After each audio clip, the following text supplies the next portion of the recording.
explication fausse. Ce ne sont ni les Peuls ni les Touaregs qui attaquent l'Afrique. En Afrique de l'Ouest, ce n'est ni les Peuls. Il n'y a pas une ethnie qui attaque l'Afrique.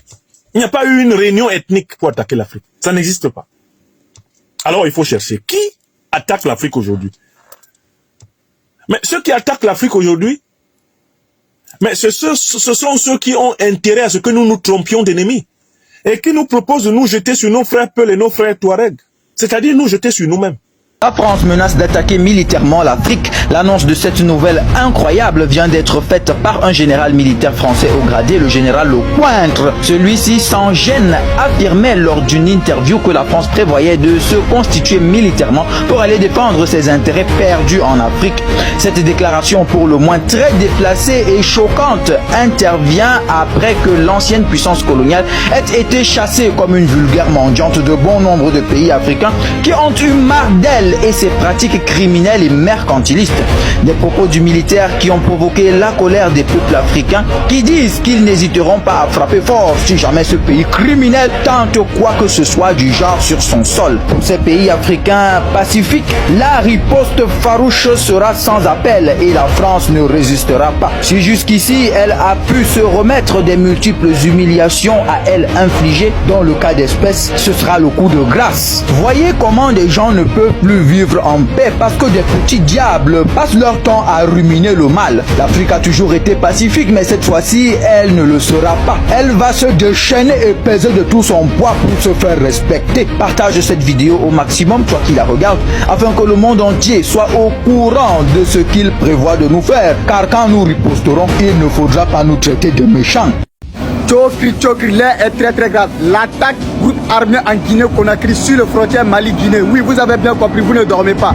Les peuples guinéens, je vous ai toujours dit, le combat que nous sommes en train d'amener, c'est un combat de tous. C'est vous qui disiez ici, non, le Mali et nous, on n'a pas le même problème. Il n'y a aucun pays africain aujourd'hui qui peut se désengager et qui désolidariser de ce qui se passe aujourd'hui au Mali.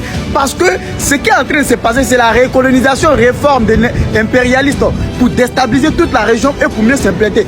Tout dernièrement, c'est les mêmes personnes qui sont allées signer des accords en surveillant votre espace aérien, etc. Mais pendant que les gens refusent de eux, vous les acceptez. On l'écoute ensemble. En Guinée-Conakry, face aux attaques armées récurrentes à la frontière avec le Mali, l'ambassadeur itinérant de Guinée, Sekoba Dansoba Kouyaté, s'est rendu à Kouramale pour sensibiliser les populations sur la paix et la cohésion sociale. Il a échangé avec les forces de sécurité locales et les notables afin de renforcer la coopération sécuritaire entre le Mali et la Guinée. Les récentes attaques, dont celle du 14 et 18 janvier 2025, ont failli semer la discorde entre les communautés, mais la réactivité des forces de défense guinéennes et maliennes a permis d'éviter l'escalade. Une plateforme d'échange d'informations et des patrouilles mixtes ont été mises en place pour contrer ces incursions criminelles. Grâce à cette collaboration, l'attaque du 21 février contre un vendeur d'or a été déjouée, aboutissant à la nuit. En complément de ce que le professeur va nous dire, on peut voir ces attaques-là aussi sur diverses formes. Comme par exemple le numéro 1, on peut voir l'influence économique et néocolonialisme. Par exemple la Chine, les Occidents, comme France, États-Unis et Union européenne, tout ça. On peut voir la Russie. Oui. En plus, le numéro 2, il y a les interventions militaires et conflits. France et États-Unis, des bases militaires, comme vous le savez. Et le cas de Russie, les Wagner, le terrorisme international. Bon, pour ne citer que ça. Et le 3, des guerres de l'information et influence culturelle. Les médias étrangers comme BBC, CNN, France 24, RFI, Al Jazeera, etc. Les influences des réseaux sociaux, Hollywood et d'autres. Et enfin, l'exploitation des ressources et du travail. Les multinationales occidentales et chinoises, accords commerciaux inégaux, etc. Donc, on peut voir ces attaques-là sur aussi diverses formes, en complément de ce que le professeur va nous dire tout à l'heure. Alors, sans plus tarder, on va suivre Dr Franklin Nyamsi. On est ensemble. Never give up. Or, pourquoi est-ce que je donne une conférence sur un thème unique ce soir? Parce que j'observe qu'il y a une grande confusion. qui recommence à régner parmi les Africaines et les Africains, dans l'opinion africaine. Nous sommes attaqués depuis plus de 20 ans par des groupes terroristes qui revendiquent et affichent des motifs religieux. Et il y a eu un travail théorique qui a été abattu pour clarifier la nature de cette déstabilisation. Mais c'est difficile dans l'opinion de maintenir les Africains et les Africaines à une dimension de vigilance. Les maintenir à un niveau de compréhension des enjeux. Les Africaines et les Africains ont tendance à s'affaisser. Une fois qu'on leur a expliqué une chose une fois, ils ont tendance à s'affaisser dans l'oubli de ce qu'on leur a expliqué et recommencer les explications les plus stupides que nous puissions faire. Nous n'avons plus le droit de nous tromper. Ça fait 600 ans que le monde a été méchant envers l'Afrique. Ça fait 600 ans que les puissances de ce monde ont été méchantes envers l'Afrique. Mais pourquoi? Parce que la masse des Africains du monde et des dirigeants africains a brillé, malheureusement par l'oubli des fondamentaux. Non seulement du fonctionnement de ce monde, mais du fonctionnement du cosmos. Quand on oublie cela, on est condamné à être des esclaves, individuellement et collectivement. Nous n'avons pas le droit de retomber en deçà du niveau. Les Africaines et les Africains, qu'ils soient en Amérique, en Asie, en Europe, où que les Africaines et les Africains soient, ils doivent élever le niveau. Et ça commence dans notre maison, où nous devons dire à nos enfants de s'appliquer à faire de bonnes études. Veiller à ce qu'ils fassent de bonnes études. Les conscientiser, leur expliquer du mieux que nous pouvons la complexité du monde, de la vie. C'est notre devoir en tant que parents. C'est le devoir que nos parents doivent avoir assumé envers nous. Et nous avons à l'assumer envers nos enfants. Au moment où je parle là, la petite Emma qui va avoir bientôt 6 ans, elle est assise dans le salon, juste à côté du bureau. Et elle est en train d'écouter cette conférence. Elle n'a même pas 6 ans. Elle écoute les conférences. Il ne faut pas que les Africaines et les Africains croient que les enfants qui sont à la maison, qui ont même moins de 6 ans, ne sont pas capables d'écouter les choses qui se disent ici. Il faut que nous prenions l'habitude de leur expliquer le monde dans lequel nous les avons mis. Et que nous-mêmes, nous nous maintenions à un niveau élevé. Qui attaque l'Afrique? Les enfants de 6 ans, là. Moi, dans ma maison ici, de mon dernier enfant, au plus grand, ils savent qui attaque l'Afrique. Je pose la question ce soir aux Africaines et aux Africains qui me regardent. Vos enfants qui ont, mettons, environ moins de 6 ans, de la génération d'Emma, jusqu'au plus grand, même ceux qui ont 70 ans, est-ce que vos enfants savent qui attaque l'Afrique? Est-ce que vous réunissez la famille pour expliquer qui attaque l'Afrique?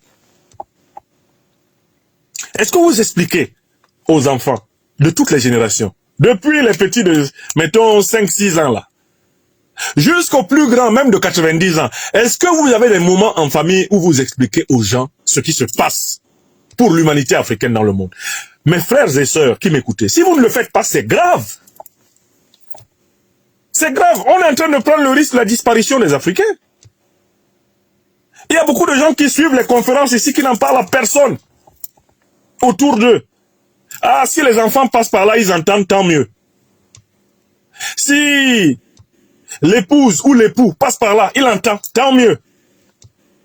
Si le cousin, la cousine passe par là, il entend, tant mieux.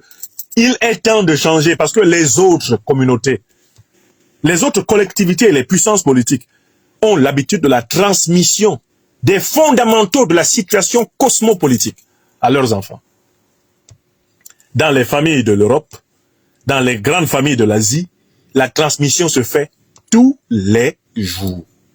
Les codes du monde sont décodés tous les jours. Parce que les parents à tout moment peuvent partir. Et les enfants doivent continuer. Voilà comment l'Asie est en train de prendre la tête du monde. Allez voir ce qui se passe à Singapour. Allez voir ce qui se passe en Chine. Allez voir ce qui se passe à Taïwan dans la formation des jeunes générations.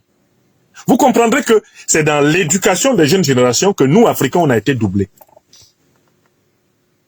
Donc, qu'est-ce qui fait la fragilité de notre collectivité panafricaine mondiale? C'est que des vérités qui doivent devenir accessibles à tout le monde sont conservées dans quelques milieux par la paresse de ceux qui possèdent ces vérités. Beaucoup d'Africaines et d'Africains, j'observe sur les réseaux sociaux, viennent dire, mais il y a beaucoup de gens qui ont le niveau intellectuel du professeur Franklin Nyamsi. Pourquoi ils ne font pas la même chose que lui? Oui, c'est une bonne question. Pourquoi ils ne font pas la même chose? Pourquoi ils ne font pas ce travail-là d'explication, d'engagement, d'éveil? Pourquoi ils ne le font pas? Pourquoi les Africains, là, qui sont docteurs, qui sont professeurs, qui sont tout ce que vous voulez, et qui ont la capacité d'expliquer, de comprendre, pourquoi est-ce qu'ils ne s'investissent pas dans cette pédagogie citoyenne? Et c'est important qu'on se pose cette question. La réponse est toute simple. C'est qu'ils tirent intérêt, d'une manière ou d'une autre, à ce que les Africains, collectivement, soient exploités. Je recommence la réponse. Les Africains qui ne participent pas à l'action d'éveil, c'est parce qu'ils vivent du maintien d'une bonne partie des Africains en sommeil. Je prends mon pays natal, le Cameroun. C'est un pays où il y a maintenant je crois au moins des dizaines de milliers de docteurs, d'ingénieurs, de médecins. Donc des gens qui ont un niveau intellectuel suffisant pour être des animateurs de collectivité. Mais ils ne le font pas. Certains sont commentateurs sur les conférences des autres, sur les réseaux sociaux. Dans la journée, ce qui est important pour eux, c'est d'aller faire leur argent. Et le soir, ils viennent faire les procureurs sur ce que ceux qui travaillent pour la collectivité ont dit. Nous tous, on a un travail personnel. Mais on travaille pour la collectivité. Il y a des gens qui n'ont pas un travail pour la collectivité. Tout leur travail, c'est de commenter le travail des autres. De distribuer les bons et les mauvais points. Comme le disait Carl Gustav Jung, comme la pensée est un exercice difficile, beaucoup se sont transformés en juges. C'est plus facile de juger des autres que de penser soi-même. Faisait remarquer Carl Gustav Jung. Et on a un vrai problème en Afrique. C'est que quand il y a une vérité qui est établie sur l'Afrique, ceux qui doivent servir, ceux qui doivent démultiplier cette vérité démissionnent. Mais ils démissionnent pourquoi? Parce que leurs intérêts immédiats sont incompatibles avec cette vérité. Oui! Leurs intérêts immédiats, là, à court terme, sont incompatibles avec les vérités qu'ils doivent diffuser. Par exemple, nous sommes des millions, des dizaines de millions, même pratiquement des milliards d'Africains dans le monde. Maintenant, on sait très bien qui déstabilise l'Afrique. On sait très bien qui organise les massacres terroristes en Afrique. Mais je vous pose la question, combien d'Africaines et d'Africains ont pris la responsabilité d'utiliser leur réseau social, leurs moyens de communication pour diffuser cette vérité, en dehors de nous qui sommes ici rassemblés? Je suis devant vous, et beaucoup d'entre vous faites déjà, vous qui êtes là sur les plateformes, vous faites partie de ceux qui font un effort pour faire connaître la vérité sur notre continent. Mais vous pensez que nous sommes la majorité des Africains? Non. Nous sommes une minorité d'Africains ici sur les réseaux sociaux. C'est pas la majorité des Africains qui est là. La majorité est en train de profiter d'un monde dans lequel l'Africain est traité comme une marchandise, traité comme une chose. Un monde dans lequel l'Africain est prié d'attendre plus tard pour être libre. Ils sont en train de travailler dans ce monde. Ils sont dans la plantation de la domination occidentale et moyenne-orientale. Ils vivent dedans et ils trouvent qu'ils sont heureux. Parce que dans cette plantation, ils ont réussi à remplir l'idéal des 4 V. Ventre, villa, virement, voiture. Une fois que les 4 V, comme le disait mon maître à Yabassi du Cameroun, Serge Benoît Conta, une fois que la dialectique des 4 V est remplie, une bonne partie des Africains, l'écrasante majorité des Africains commencent à vivre une vie roupillante, tranquille. Et le soir, quand ils ont le temps, entre 2 euros, ils regardent ce qu'il y a sur les réseaux sociaux, ils critiquent un tel, ils soutiennent un tel et ils s'en vont dormir. C'est un vrai problème civilisationnel que nous avons.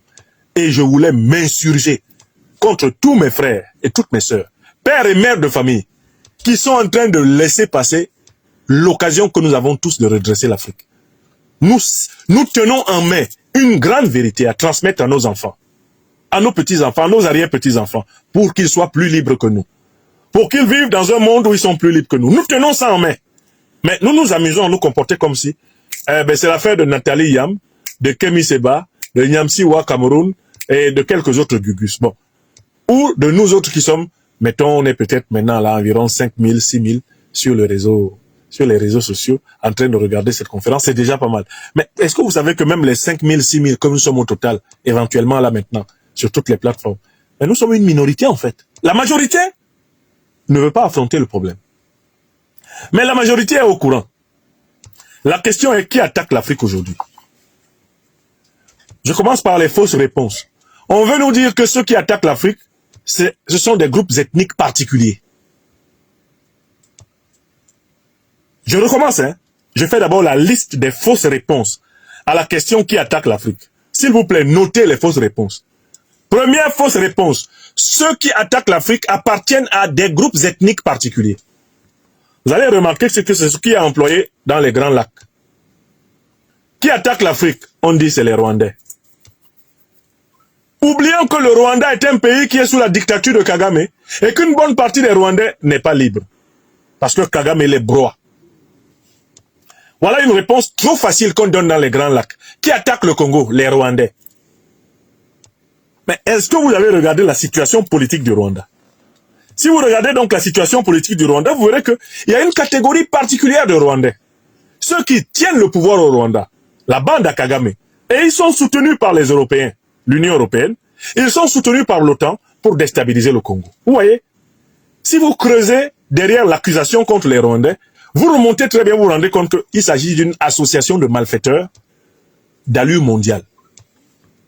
Et il y a le régime de Kagame, il est connecté au régime de l'Union européenne, à la Grande-Bretagne et aux États-Unis. Voilà la réalité. Il est connecté aux monarchies du Golfe qui ne veulent pas que l'Afrique soit en paix, que l'Afrique soit puissante.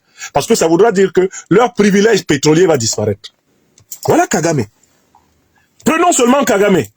Beaucoup ici sont là, qui étaient prêts à dire « Ah, si la République démocratique du Congo a des problèmes, ce sont les Rwandais. » L'expression « les Rwandais », c'est une stupidité intellectuelle. C'est le régime rwandais de Paul Kagame. Oui, mais pas les Rwandais. Parce que même les Rwandais là, beaucoup sont victimes de Kagame.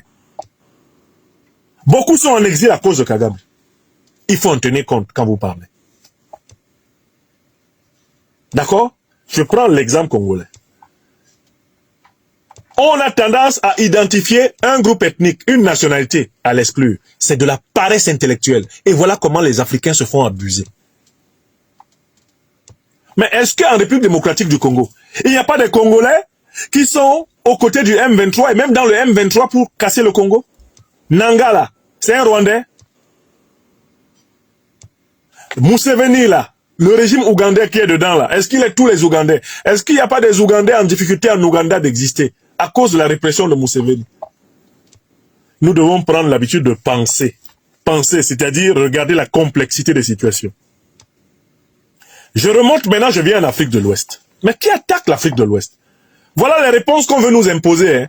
Et il y a des Africains qui retombent dedans. Première explication. Ah, c'est les Peuls. C'est les Touaregs. Il y a des Africains qui sont en train de tomber dans le piège. Ce sont les Peuls et les Touaregs qui attaquent en Afrique de l'Ouest. Mais il y a eu quelle réunion de tous les Peuls d'Afrique pour décider d'attaquer leur propre continent? Ça a eu lieu où? Qu'est-ce que vous faites de tous les Peuls qui sont dans les armées, qui sont dans les gouvernements, qui sont dans les pays et qui combattent le terrorisme? Vous en faites quoi? Est-ce que vous pouvez prendre une ethnie tout entière et l'enfermer dans une catégorie politique? Explication fausse. Ce ne sont ni les Peuls ni les Touaregs qui attaquent l'Afrique. En Afrique de l'Ouest, ce n'est ni les Peuls. Il n'y a pas une ethnie qui attaque l'Afrique. Il n'y a pas eu une réunion ethnique pour attaquer l'Afrique. Ça n'existe pas. Alors il faut chercher qui attaque l'Afrique aujourd'hui. Mais ceux qui attaquent l'Afrique aujourd'hui, mais ce sont ceux qui ont intérêt à ce que nous nous trompions d'ennemis et qui nous proposent de nous jeter sur nos frères Peuls et nos frères Touaregs. C'est-à-dire nous jeter sur nous-mêmes.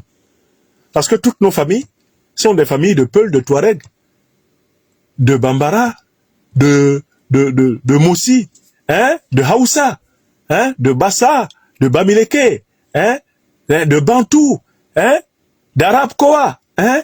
Ce sont des familles de Soninké, des familles de Serer, hein, ce sont des familles de Dogon. Toutes ces familles-là sont mélangées. Et on nous demande de nous tuer nous-mêmes. Et certains répètent ça stupidement sur les réseaux sociaux. Certains tombent dans le panneau et se mettent à associer la notion de terrorisme à une ethnie. Il n'y a pas d'ethnie terroriste. Ce sont les faits scientifiques qui attaquent l'Afrique. Il faut que vous sachiez qui attaque l'Afrique et il faut l'enseigner à la maison aux enfants. Ceux qui attaquent l'Afrique, ce sont ceux qui, dans le sous-sol de leur pays, n'ont pas des richesses comparables à celles de l'Afrique et qui sont jaloux de l'Afrique depuis plus de 600 ans. Je recommence. Ceux qui attaquent l'Afrique. Regardez bien dans le monde. Ce sont ceux qui ont un sous-sol où il n'y a pas d'or, il n'y a pas de pétrole, il n'y a pas de gaz, il n'y a pas de manganèse, il n'y a pas de bauxite, il n'y a pas de lithium, il n'y a pas de coltan, il n'y a pas d'uranium. D'accord? Ce sont ceux qui ont le sous-sol le plus pauvre de la terre, qui ont mis en place un plan pour que l'Afrique soit constamment déstabilisée afin qu'ils puissent la piller. Écrivez ça. Alors, regardons très bien. Quels sont les pays pauvres en ressources naturelles de la terre? Sans aucun risque de vous tromper, les pays les plus pauvres en ressources naturelles de la terre sont les pays occidentaux. Je recommence. Quand vous regardez la carte du monde et que vous cherchez quels sont les pays les plus pauvres en ressources naturelles, stratégiques, en ressources de sous-sol, donc uranium, or, diamant, gaz, pétrole, manganèse, coltan, lithium, cobalt, tout ce que vous voulez, zinc, cuivre, aluminium, les pays les plus pauvres sont les pays occidentaux. Et donc la question est la suivante. Qui attaque l'Afrique? Mais ce sont les pays les plus pauvres. C'est la coalition occidentale de l'OTAN qui a créé deux organisations terroristes majeures. Dans les années 80, elle a créé Al-Qaïda pour combattre les Russes, à l'époque les Soviétiques en Afghanistan. Je rappelle que les Russes, les Soviétiques ont un continent, ils ont un État-continent. Et ils ont des réserves de matières premières stratégiques énormes. Et voilà pourquoi ils sont attaqués par l'OTAN à travers l'Ukraine. C'est pour ça qu'ils sont attaqués par l'OTAN à travers l'Ukraine. La Russie n'est pas pauvre en matières premières stratégiques. Voilà pourquoi on dit que c'est une puissance continentale capable d'autarcie. La notion d'autarcie signifie la capacité à se suffire à elle-même. Ils ont suffisamment de quoi vivre eux-mêmes parce que leur État est un continent. C'est un État eurasiatique. Ça va de l'Europe à l'Asie là-bas. C'est le plus gros État du monde. La Fédération de Russie. Ils peuvent vivre sans l'Afrique. Mais quant à l'Europe, je voudrais donner la parole à quelqu'un qui va expliquer ce que l'Afrique représente pour l'Europe. Il s'appelle Emmanuel Macron. Il répondait à un journaliste, eh bien, dans une émission, il y a à peine 2 ou 3 ans. On lui a demandé que représente l'Afrique pour l'Europe, pour la France. Et Emmanuel Macron a donné une réponse que vous ne devez jamais oublier. Emmanuel Macron, actuel président de la République française, écoutez ce qu'il va dire, ce que représente l'Afrique pour la France. Je remonte sur ma plateforme pour retrouver les propos du président Emmanuel Macron, répondant à la question eh bien, de la place de l'Afrique dans les plans de la France. Monsieur Macron n'est pas loin, permettez-moi de remonter, je vais le retrouver. Il faut que vous entendiez d'où vient le problème. Parce que si vous ne connaissez pas le problème, vous ne pouvez pas expliquer clairement les choses à la maison. Je dis vraiment, il faut qu'on commence par expliquer d'abord à la maison, aux enfants. S'il vous plaît, expliquez à la maison. Arrêtez de penser qu'il suffit d'être sur les réseaux sociaux et de faire des commentaires sous la conférence que vous écoutez. Non! Réunissez les enfants, expliquez quel est le problème de l'Europe avec l'Afrique. Quel est le problème de l'Occident avec l'Afrique. Ce problème-là, une fois que vous l'avez clarifié, vous savez pourquoi nous sommes agressés par les terroristes. Parce que si vous ne connaissez... Alors voilà, monsieur Macron est là. Le très lourd passé pour la France et l'Afrique. Comment est-ce que vous le résumeriez, notamment pour les jeunes qui nous regardent? Écoutez, pour les jeunes qui nous regardent, je pense qu'il faut leur dire votre avenir, il ne se construira pas sans l'Afrique. Emmanuel Macron, président de la République française, explique aux jeunes Français que leur avenir ne se construira pas sans l'Afrique. Qu'est-ce que cela signifie? Redonnons-lui la parole. Monsieur Macron, recommencez. C'est impossible. Le très lourd passé pour la France et l'Afrique. Comment est-ce que vous le résumeriez, notamment pour les jeunes qui nous regardent? Écoutez, pour les jeunes qui nous regardent, je pense qu'il faut leur dire votre avenir, il ne se construira pas sans l'Afrique. C'est impossible. Emmanuel Macron, président de la République française, est convaincu que l'avenir de la France est impossible sans l'Afrique. Quelle est la raison? Parce que la France n'a pas de réserve de matières premières stratégiques et naturelles. Comme le disait dans une conférence à l'intérieur de la Côte d'Ivoire, le camarade Awa Domelo, membre du PPACI, l'Europe, la France en particulier, se retrouve dans la situation de quelqu'un qui possède une marmite, mais qui n'a pas de quoi mettre dedans. Si tu as une marmite et que tu n'as pas la nourriture à mettre dedans, tu vas manger quoi? Du vent. L'Afrique a les matières premières stratégiques. L'Occident possède encore la technologie industrielle. Mais bientôt, les Africains vont posséder la technologie industrielle. Quel intérêt auront-ils donc à faire venir leurs matières premières stratégiques pour qu'elles fassent travailler les usines d'Occident? Parce que les marmites, dans l'image de Don Melo, eh bien, ce sont les moyens techniques. Mais l'Afrique est en train de s'industrialiser. Elle a compris qu'il faut s'industrialiser dans le cadre des BRICS, de la coopération dans le monde multipolaire. Mais quel intérêt les Africains ont-ils à faire traverser leur or ici pour qu'ils viennent être structurés en France? Quel intérêt les Africains ont à ramasser le pétrole brut en Afrique pour venir le raffiner en France? Quel intérêt? Alors que Dangote peut faire une raffinerie plus puissante que toutes les raffineries de France au Nigeria. Quel intérêt les Africains ont-ils à ramasser leur uranium et à l'amener pour qu'il soit enrichi, préparé en France, alors que les Africains doivent construire des centrales nucléaires pour mettre fin aux problèmes d'énergie? Quel intérêt les Africains ont-ils à ramasser le diamant chez eux, à venir le donner ici pour qu'on le traite à Bruxelles, on le traite à Anvers, on le traite à Amsterdam, alors que bon, les Africains peuvent eux-mêmes tailler le diamant et en faire des métiers locaux? Quel intérêt? Vous comprenez? Emmanuel Macron dit clairement que je lui redonne la parole pour que vous compreniez le problème. Très lourd passé pour la France et l'Afrique. Comment est-ce que vous le résumeriez, notamment pour les jeunes qui nous regardent? Écoutez, pour les jeunes qui nous regardent, je pense qu'il faut leur dire votre avenir, il ne se construira pas sans l'Afrique. Voilà. À partir du moment où vous avez à la tête de la France une élite politique de droite, de gauche, du centre, de l'extrême droite, l'extrême gauche, qui n'est pas capable de concevoir le développement de la France sans l'exploitation de l'Afrique, ça pose un vrai problème. Comment est-ce qu'ils veulent construire la puissance française du 21e siècle et du 22e siècle en rapport avec l'Afrique, alors que les Africains sont les humains les plus chassés de France, les plus pourchassés de France, ce sont les Africains. Oui, il faut qu'on pose la question. Dans les centres de rétention administrative de sans-papiers, les Africains, c'est plus de 90% des gens. On chasse les Africains, mais on dit que l'avenir de la France est avec l'Afrique. Mais est-ce que M. Macron comprend ce qu'il dit? Comme dirait Omega David, un comédien ivoirien. Est-ce que quand il parle, est-ce qu'il comprend ce que lui-même dit? Il faut expliquer aux jeunes Français qu'il n'y a pas d'avenir possible de la France sans l'Afrique. Mais ce sont les mêmes qui se tiennent à la télévision, avec Darmanin, avec Retailleau, avec Marine Le Pen, pour dire que le problème de la France, c'est l'immigration.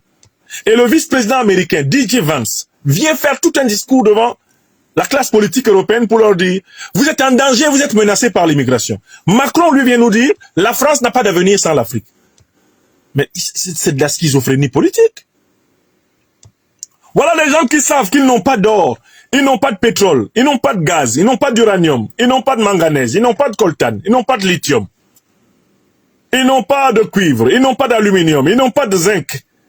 Ils n'ont pas de diamants sous leur sous-sol, ils n'ont rien sous leur sous-sol. Et qui traitent les Africains comme des moins que rien. Il y a un paradoxe. Ceux qui ont tout, vous les traitez comme des moins que rien. Et vous voulez avoir tout? Comment peut-on avoir tout en traitant ceux qui ont tout comme des moins que rien? Astaghfirullah. Hey! Balok Pekin. Je n'ai jamais vu une telle ânerie en politique. Alors, il faut que les Africaines et les Africains qui sont là, que nous sortions de la lâcheté, que nous expliquions d'abord à la maison. Nous, les Africains, on nous en veut parce que nous sommes le continent le plus riche en matières premières stratégiques sur toute la Terre. On ne veut pas que nous exploitions ces matières premières stratégiques pour devenir des grandes puissances industrielles, des grandes puissances militaires, des grandes puissances politiques. Voilà pourquoi on a inventé toutes sortes de guerres pour nous maintenir en état de fragilité. Nous imposer la dette, nous imposer la braderie de nos matières premières, le pillage de nos matières premières stratégiques. Voilà le modèle. Quand vous avez compris ce raisonnement de base qui explique l'histoire de l'Afrique depuis plus de 600 ans, maintenant vous pouvez répondre à la question, qui attaque l'Afrique aujourd'hui? Mais c'est la grande coalition de l'OTAN qui a organisé l'attaque de l'Afrique. Expliquez ça aux enfants. Que vous soyez américain, britannique, français, allemand, belge, d'origine africaine, autrichien, je ne sais quoi, italien d'origine africaine, arrêtez la lâcheté. Faites asseoir les enfants, dites-leur. Le continent dont nous venons est menacé parce qu'en fait, nous sommes les hommes et les femmes les plus riches du monde en ressources naturelles. Quand vous entendez, vous voyez des Africains qui se noient dans la Méditerranée. c'est parce qu'on ne leur permet pas de vivre dans leur pays, de leur richesse. On a imposé dans la plupart des pays africains des dirigeants qui ne sont pas l'émanation de la volonté populaire, qui ne rendent pas compte aux populations.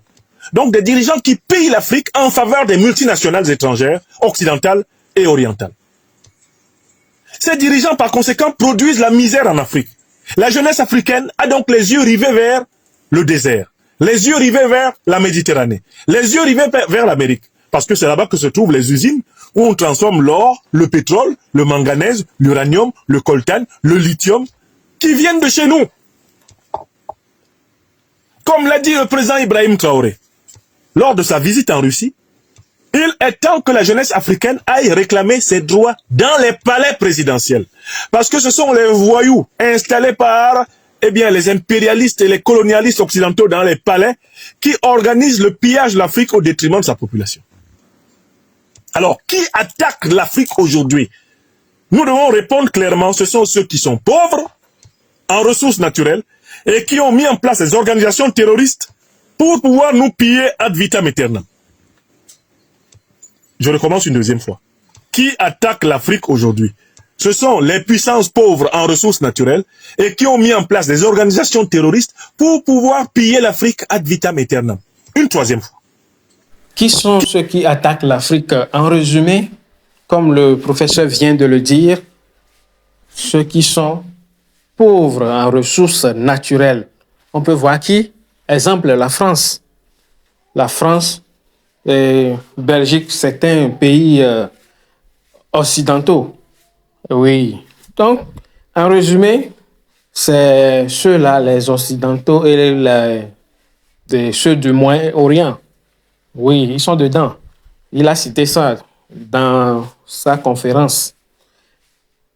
Les pays occidentaux et Moyen-Orient, les deux combinés, attaquent l'Afrique sous de diverses formes. Oui, ils ont mis en place des organisations terreau et autres pour attaquer l'Afrique indirectement. Alors, Africains, réveillons-nous et prenons possession de ce qui nous appartient. C'est très, très important. Alors, mesdames et messieurs, c'est la fin de cette vidéo. Si vous êtes nouveau ou nouvelle sur notre page, n'oubliez pas de vous abonner massivement. Activez la cloche de notification pour d'autres vidéos. Never give up. On est ensemble.